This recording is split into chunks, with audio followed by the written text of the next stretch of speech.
My name is Grace. I am 56 years old. I have been a teacher for many years. I live in a small town in England.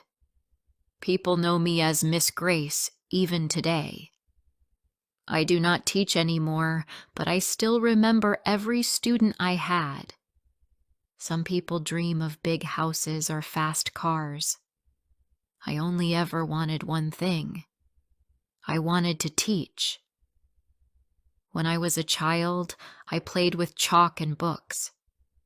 I lined up dolls like students. I made a small board with paper. I stood in front of them and spoke like a teacher. I did not know much, but I knew I loved learning. And I loved helping others learn. My first job was at a small school on the edge of town. The building was old. The roof sometimes leaked. The walls were full of children's drawings.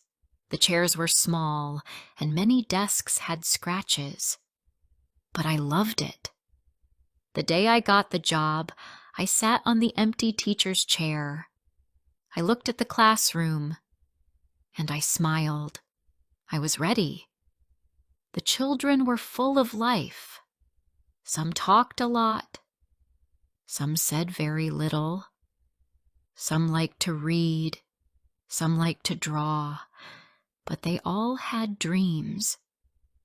And I wanted to help them find their way. There was a boy named Ben. He was always late. His clothes were often dirty. He forgot his books many times. But he had kind eyes. One day, I saw him give his sandwich to another student who had no lunch. That was the moment I saw his heart. Ben did not enjoy reading. He said it was hard. But I gave him a short book about football. He read one page every day. I said, "That is enough for now." He smiled and tried again the next day. After some weeks, he finished the book. I said, "See?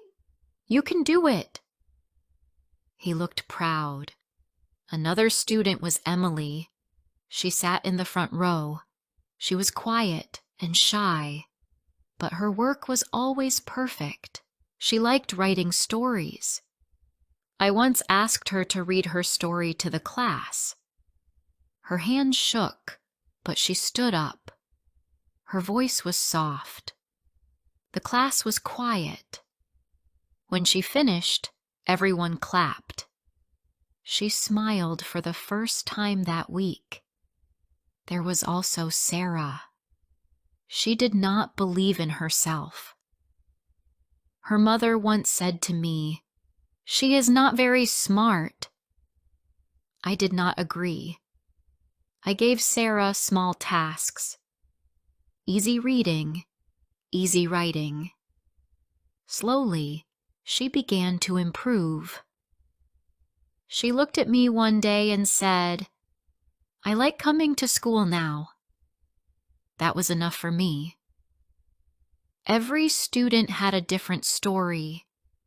Some had parents who helped. Some had parents who never came to meetings. Some children were hungry. Some wore the same clothes every day. But inside the classroom, I gave them all the same thing: time, care, respect. My job was not easy. I woke up early every day. I prepared lessons. I marked homework. Sometimes I stayed late to talk with students. Sometimes I stayed late to clean the classroom. But I never felt tired in my heart. I loved what I did. One winter, it snowed a lot. Many children could not come. Only 7 students were in class. I still taught like it was a full room. We read poems. We sang songs. We laughed. Those small days stayed in my memory. Sometimes I made mistakes. I once gave the wrong test paper to a group. I once forgot a parent meeting. I was not perfect, but I always said, I am sorry. And I always tried to do better. Years passed. Children grew up. They left the school, but I did not forget them. I remembered their faces. I remembered the things they said. I remembered their dreams. One day, I was shopping in town. A young man came to me and said, "Miss Grace?" He looked tall and strong. I looked up and asked, "Ben?" He laughed. "Yes, it's me." I almost cried. He said, "I teach now, just like you." I was quiet for a moment. Then I said, "I always knew you could." He said, "You were the first person who believed in me." Another time, I was in the park. A woman with 2 little girls walked by. She stopped and said, "Do you remember me?" I looked at her. She said, "I'm Emily." I smiled and said, "Of course." She said, "I work in a children's hospital now. I help kids who are sick." I looked at her daughters. One of them held a book in her hand. That night, I sat on my sofa and thought of my life. I did not travel to many places. I did not earn much money. I never had a big house. But I had something better. I had students who grew into good people. I gave them words. I gave them books. I gave them hope. But they gave me something too. They gave me joy. They gave me a reason to wake up. They gave me purpose. Now I live a quiet life. I drink tea in the morning. I watch the birds. I sometimes visit the old school. I walk past the gate and hear the children laugh. A new teacher stands at the board now, but the love in that room is the same. People ask me, "Do you miss teaching?" I smile and say, "No," because a part of me is still there. In every student I taught, in every life they touched, I see my work continue. I was just a school teacher, but I helped build doctors. I helped build nurses.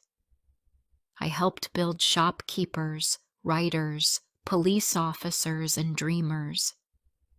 I helped build kind people. I gave them knowledge, but they gave me something even greater. They gave me purpose. Before I continue my story, I want to ask you something. Where are you listening from? Sometimes I wonder if someone out there really understands me. Just knowing you're here gives me strength.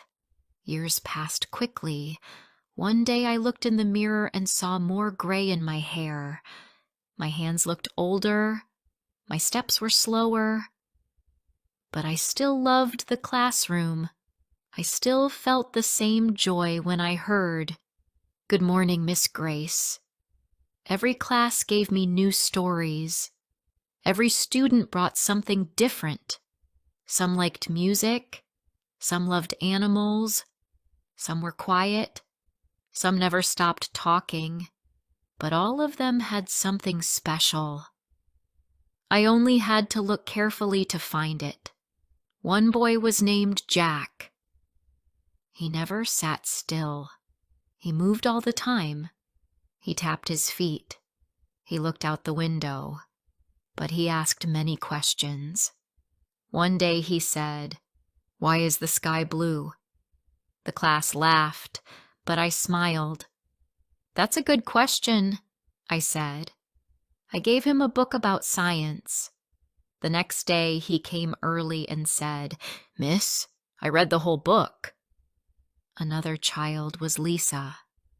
She cried a lot. She missed her mother. Her parents had problems at home. She didn't speak much in class. One afternoon, I stayed with her after school. We drew pictures together. She smiled a little. From that day, she started to draw every day. I made a wall in the class for her art. She called it my happy wall.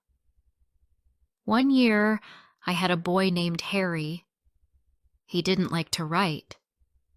His letters were hard to read, but he had a great memory. He could tell a full story just by speaking. I asked him one day, "Can you stand and tell your story out loud?" He said, "Can I really?" I said, "Yes." He stood up and told a story about a dog who flew in a balloon. The class clapped and laughed. From then on, he told us a story every Friday. I did not only teach reading and writing, I taught about kindness too. I told them, be good to each other, be fair, help your friend. I believed school was not just for books. It was for the heart too. Sometimes I saw children fight. One day, 2 boys shouted at each other during break. I called them in. I gave each a glass of water. I said, "Now walk with this water without spilling it." They laughed, but they did it. Then I said, "This is how we carry feelings. If we move too fast or push too hard, something falls." They looked at me and said nothing, but the next day they were playing together. There were hard times too. One winter, I got sick. I missed school for 2 weeks. When I came back, the whole class had made a welcome back card. It had each child's name on it. There were hearts and stars. I kept that card for years. It made me feel loved. Another time, I lost my voice. I could not speak for 3 days. I wrote on the board and pointed. The children listened more than ever. One boy said, "We are the teachers now." They helped each other that week. It showed me they had learned more than I thought. Some days, I stayed late after school. I helped children who needed more time. One girl, Megan, stayed almost every day. She wanted to become a nurse. She said, "I want to help people like they helped my dad." I helped her study. She worked very hard. At the end of the year, she passed all her tests. She gave me a small keychain. It said, "Thank you for not giving up on me." There were school plays and music days. The children sang, danced, and read poems. I always sat in the front row. I clapped the loudest. I took photos and made a board for the class. Every child had a picture on it. I wanted them to feel proud. On the last day of school each year, I gave them small books. Inside, I wrote a short note for each one. Just a few words. "You are kind. You are strong. You made me smile. I wanted them to carry my words with them, even after they left. After many years, I started to think about retirement. My back hurt more. I was tired in the evenings. I knew it was time. I spoke to the school head. She was kind. She said, "You have done so much for this school." I smiled, but felt sad inside. On my last day, the school made a small party. Some of my old students came. Some were now parents. Some were teachers. Some worked in banks or shops. They brought flowers and gifts. But more than that, they brought stories. Emily stood up and spoke. She said, "Miss Grace gave me my voice." Ben said, "She saw something in me when I didn't." Sarah said, "She helped me believe I could learn." I listened quietly. I did not cry, but I felt full inside, full of memories, full of joy. I went home that night and sat in my chair. I looked at the flowers. I looked at the cards. I closed my eyes and remembered the faces of my students, their small hands, their voices, their dreams. Now, my days are slower. I wake up when I want. I drink tea in the garden. I watch birds come and go. But my mind often goes back to those days in the classroom. Sometimes I walk to the school gate. I stand there for a minute. I see children run and laugh. A new teacher stands near the door. I do not go inside, but I smile. I know that my time has passed, but the work continues. I meet old students in shops and parks. They stop me and say, "Miss Grace, you changed my life." I always say, "No, you did that yourself." But inside, I feel proud. Some children now teach their own students. Some help sick people. Some build houses. Some write books. I think, a small part of me is in all of them. Teaching gave me more than I ever gave it. It gave me purpose. It gave me hope.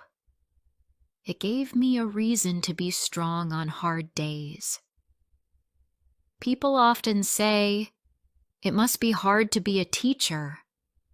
Yes, some days were hard, but most days were beautiful.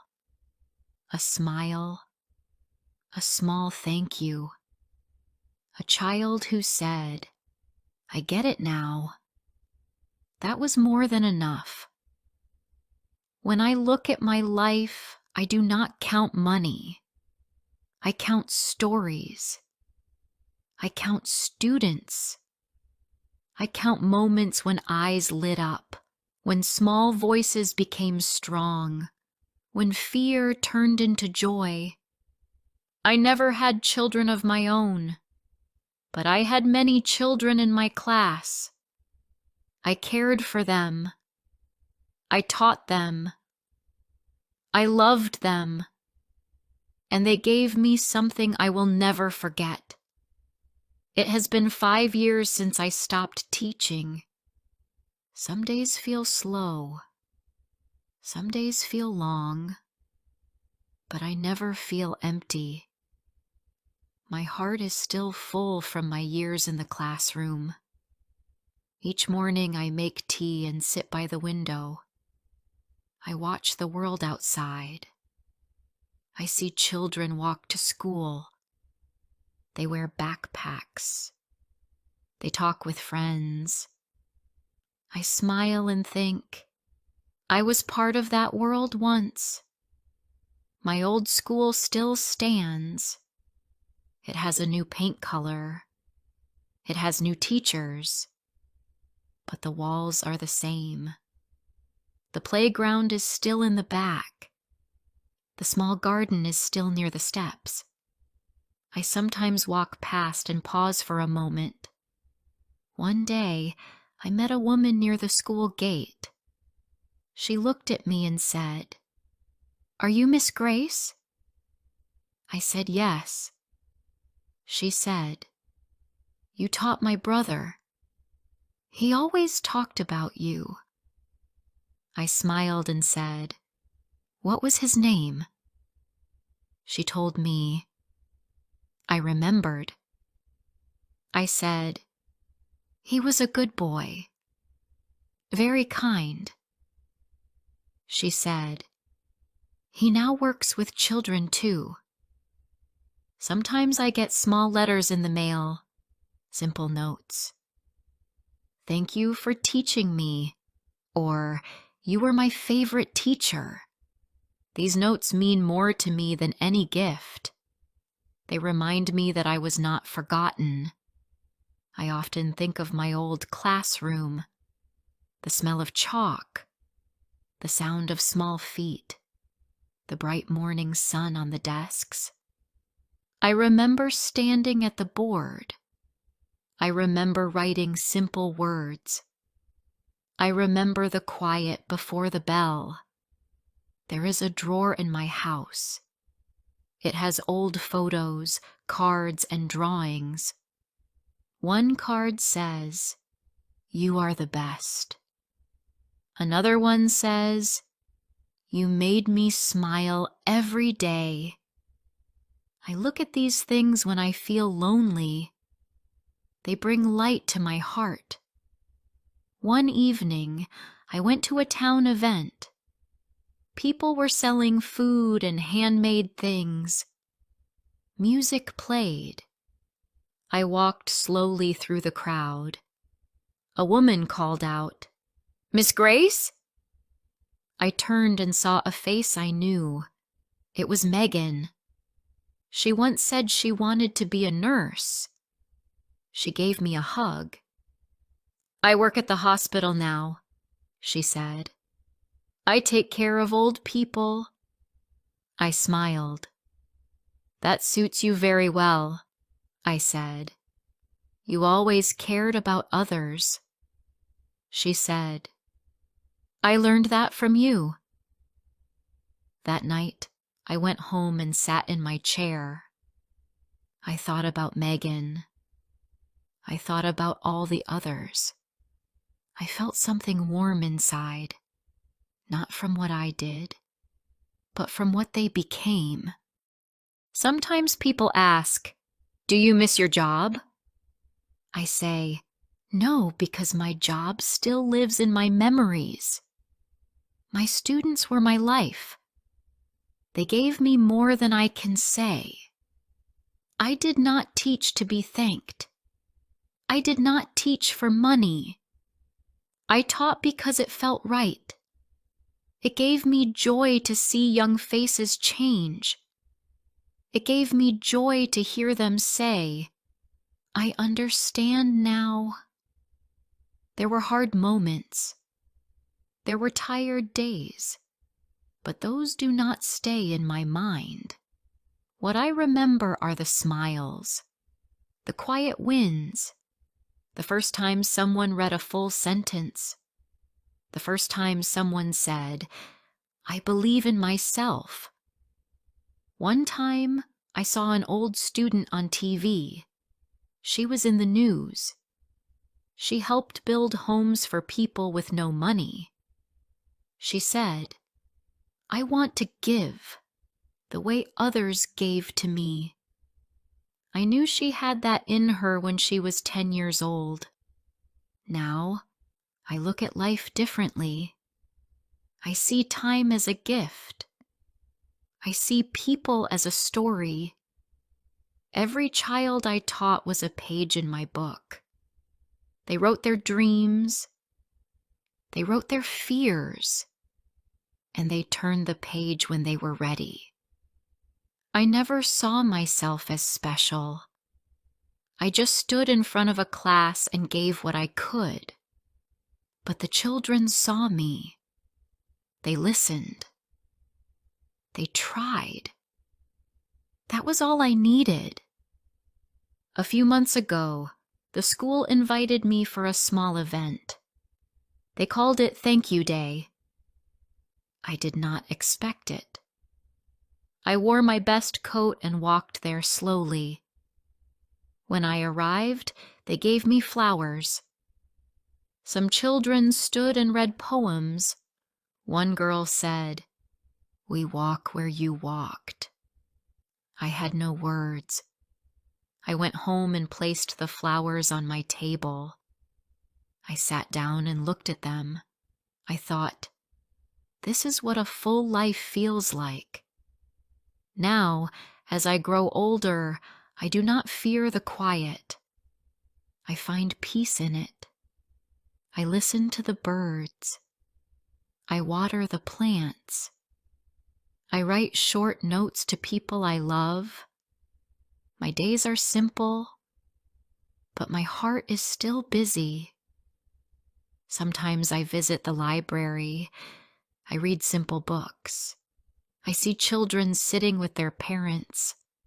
They laugh. They point at words. I smile and think, this is where it begins.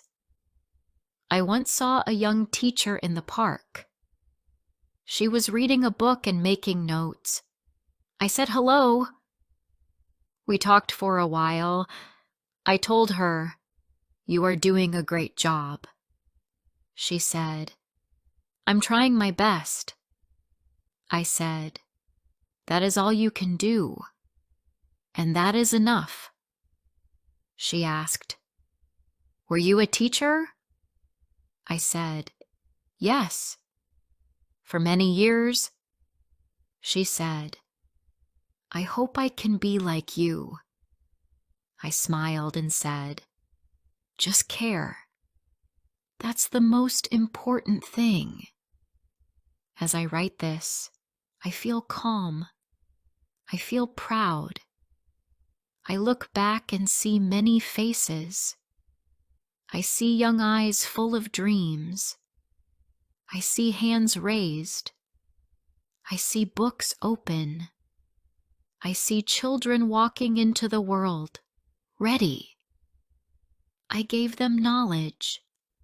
I gave them care. I gave them time.